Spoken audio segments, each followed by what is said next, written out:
Good morning friends, स्वागत है एक बार फिर से आपके अपने चैनल VIIC में। और सभी व्यूअर्स का एक बार फिर लेटेस्ट अपडेट के साथ में नई जानकारी के साथ हार्दिक हार्दिक अभिनंदन है। चैनल पर बहुत बहुत स्वागत है। दोस्तों, सब्सक्राइब जरूर करते चलें। शिक्षक भर्ती से संबंधित बहुत ही महत्वपूर्ण अपडेट आ रही हैं। वर्ग 3 से संबंधित भी एक बहुत ही महत्वपूर्ण जानकारी है। एक नया नोटिफिकेशन जारी किया गया है। तो दोस्तों, इससे संबंधित जो भी जानकारी है सभी लगातार आप लोगों को मिलती रहे, इसके लिए बेल आइकॉन पर प्रेस भी कर दें और सब्सक्राइब तो करें ही चैनल को। और दोस्तों, पसंद आता है वीडियो तो लाइक भी करते चलें और अधिक से अधिक वीडियो को शेयर करने का प्रयास करें। दोस्तों, आज के इस वीडियो में हम बात करने वाले हैं शिक्षक भर्ती परीक्षा वर्ग 3 की आई हुई एक बहुत ही लेटेस्ट अपडेट से।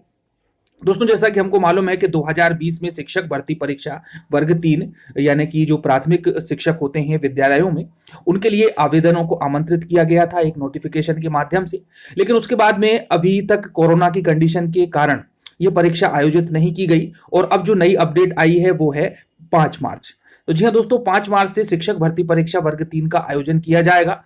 लेकिन अभी हाल ही में व्यावसायिक परीक्षा मंडल की वेबसाइट पर यदि हम देखें तो वहां पर एक नोटिफिकेशन जारी किया गया है जिसमें आदिम जाति कल्याण विभाग को भी इसमें शामिल किया गया है। तो दोस्तों, यहां पर हम कह सकते हैं कि DPI और आदिम जाति कल्याण विभाग दोनों द्वारा मिलकर एक संयुक्त परीक्षा का आयोजन किया जाएगा, जिसका कि आयोजन व्यावसायिक परीक्षा मंडल यानी कि PV के द्वारा किया जाना प्रस्तावित किया गया है। तो दोस्तों, इसमें हम बात करेंगे कि आखिर ये आवेदन किस स्थिति में होगा, किन किन कैंडिडेट्स को आवेदन करना है, आवेदन की डेट क्या रहने वाली है, रूल बुक की क्या कंडीशन है, सेवा शर्तें क्या रहेंगी, पदों की संख्या क्या रहेगी, आरक्षण की पॉलिसी क्या रहने वाली है, और साथ में ही दोस्तों जो संशोधित रूल बुक जारी की जाएगी उसमें किन किन बातों को इंक्लूड किया जा सकता है, इन सब के बारे में हम विस्तृत चर्चा करेंगे। तो आइए दोस्तों, सबसे पहले हम देख लेते हैं उस नोटिफिकेशन को। तो आपके सामने एक नोटिफिकेशन है बिल्कुल लेटेस्ट।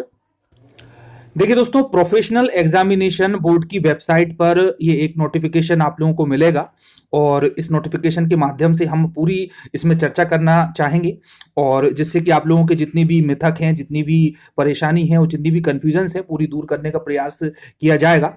तो यहाँ पर आप देख सकते हैं कि मध्य प्रदेश शासन स्कूल शिक्षा विभाग द्वारा प्राथमिक शिक्षक के लिए पात्रता परीक्षा 2020 के अनुक्रम में मध्य प्रदेश शासन स्कूल शिक्षा विभाग एवं मध्य प्रदेश शासन जनजातीय कार्य विभाग द्वारा प्राथमिक शिक्षक के लिए संयुक्त पात्रता परीक्षा 2020 के संबंध में सूचना।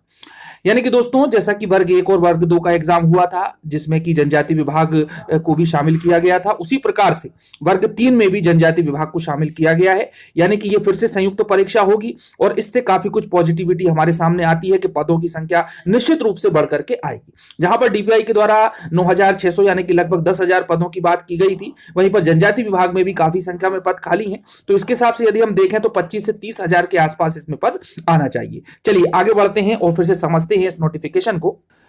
दोस्तों, पूर्व की स्थिति क्या थी? तो यहां पर है कि PV द्वारा विज्ञापन क्रमांक 13/2019-20 के माध्यम से पूर्व में माह जनवरी-फरवरी 2020 में उक्त परीक्षा हेतु यानी कि वर्ग 3 की यहां बात कर रहे हैं तो ऑनलाइन आवेदन पत्र भरवाए गए थे और जिसकी परीक्षा माह मार्च 2022 में प्रस्तावित है। जैसा मैंने बताया कि 5 मार्च की डेट दी गई है।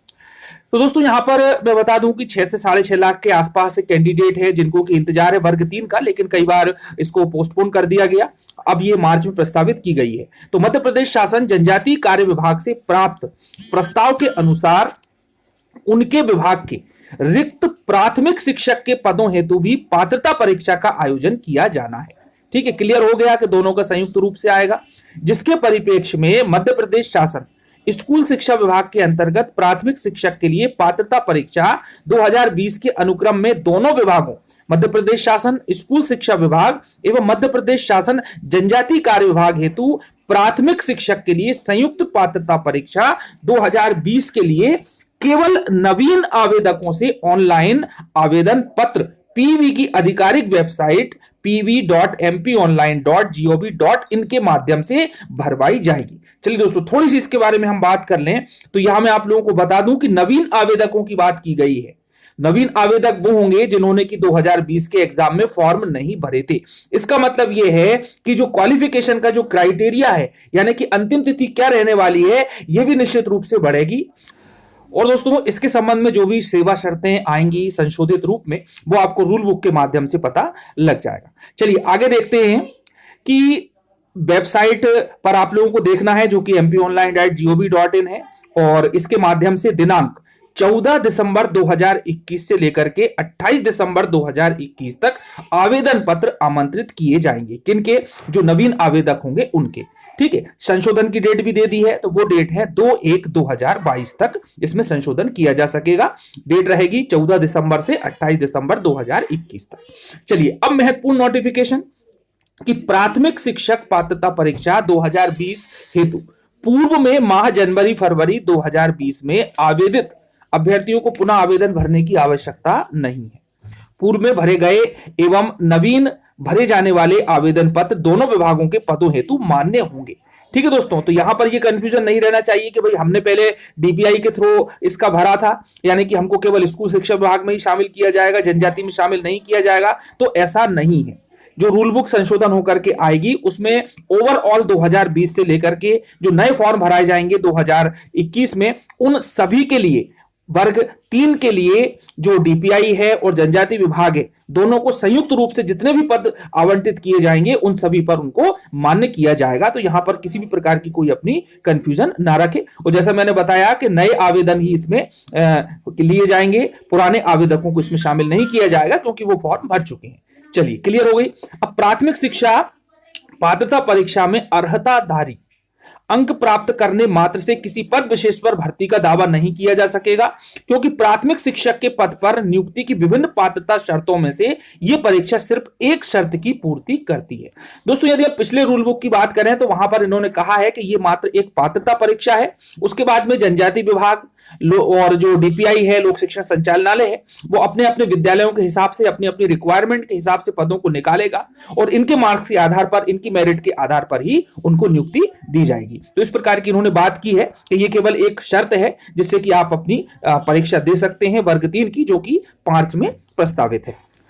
चलिए दोस्तों, अब हम बात कर लेते हैं कि रूल बुक। तो रूल बुक के बारे में यहां पर कहा गया है कि परीक्षा के संबंध में अन्य विस्तृत जानकारी एवं परीक्षा तिथि हेतु नियम पुस्तिका दिनांक 2/12/2021 को पीवी की वेबसाइट pv.mp.gov.in पर अपलोड की जाएगी। ठीक है, तो रूल बुक पहले जारी हुई थी। निश्चित रूप से जो अगली रूल बुक आएगी उसमें संशोधन होगा, क्योंकि जो क्वालिफिकेशन की डेट है उसको बढ़ा करके दी जाएगी, जैसा कि बाद में आदिम जाति कल्याण विभाग ने भी संशोधन किया था कि इस तारीख तक आपकी जो है क्वालिफिकेशन को मान्यता रहेगी।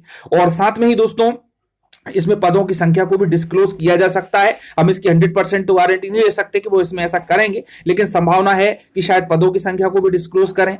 और वेतनमान एवं अन्य नियम जो कि वर्ग 1 और 2 में शामिल किए गए थे, लेकिन पूर्व की रूल बुक वर्ग 3 में शामिल नहीं किए गए थे, तो काफी कुछ नया इसमें हमको देखने को मिल सकता है। तो दोस्तों, ये जो नियम पुस्तिका है ये 2 दिसंबर 2021 को पीवी की वेबसाइट पर आ जाएगी और निश्चित रूप से आप इसका पूरा अध्ययन करें और सिलेबस वगैरह तो वही रहने वाला है, उसमें कोई चेंज नहीं होगा। इस प्रकार से अपनी तैयारी को आप बिल्कुल आगे तक कर सकते हैं और निश्चित रूप से दोस्तों मार्च में ये एग्जाम हो जाएगा, जहां तक कि अभी संभावना व्यक्त की जा रही है। अब बात कर लेते हैं दोस्तों कि जिस मुद्दे ने सबसे अधिक अभी तक एग्जाम्स को प्रभावित किया है वो है आरक्षण का मुद्दा। तो जैसा कि हम सब जानते हैं कि हाईकोर्ट में 27% आरक्षण का केस चल रहा है, ये पेंडिंग है, लेकिन इसके बीच में गवर्नमेंट ने एक नोटिफिकेशन जारी करके ओबीसी को 27% आरक्षण देना मान्य कर लिया है। तो यहां पर ये 27% आरक्षण ही रहने वाला है। तो दोस्तों अभी तो यही माना है कि ओबीसी को 27% आरक्षण ही इसमें दिया जाएगा और आगे की कंडीशन क्या होती है, हाईकोर्ट किस प्रकार से निर्णय लेता है, किन किन भर्ती परीक्षाओं पर ये लागू करता है और साथ में ही गवर्नमेंट क्या चाहती है, इस पर भी ये डिपेंड करेगा। तो दोस्तों इस प्रकार से ये एक जानकारी थी कि संयुक्त प्राथमिक परीक्षा का आयोजन डीपीआई और आदिम जाति कल्याण विभाग संयुक्त रूप से करने वाले हैं। तो दोस्तों सभी लोग कमर कस के तैयार हो जाएं, काफी संख्या में पद आएंगे क्योंकि दोनों को मिलाकर के ये नियुक्ति की जाएगी। तो निश्चित रूप से दोस्तों सभी के लिए काफी कुछ पॉजिटिव न्यूज है और बेस्ट ऑफ लक एक बार फिर से, और तैयारी अपनी कंटिन्यू बनाए रखें और निश्चित रूप से दोस्तों मार्च में ये एग्जाम कंडक्ट करवा लिया जाएगा और हम मिलेंगे फिर से नई अपडेट के साथ में, लेटेस्ट जानकारी के साथ में। चैनल को सब्सक्राइब जरूर करते चलें। धन्यवाद।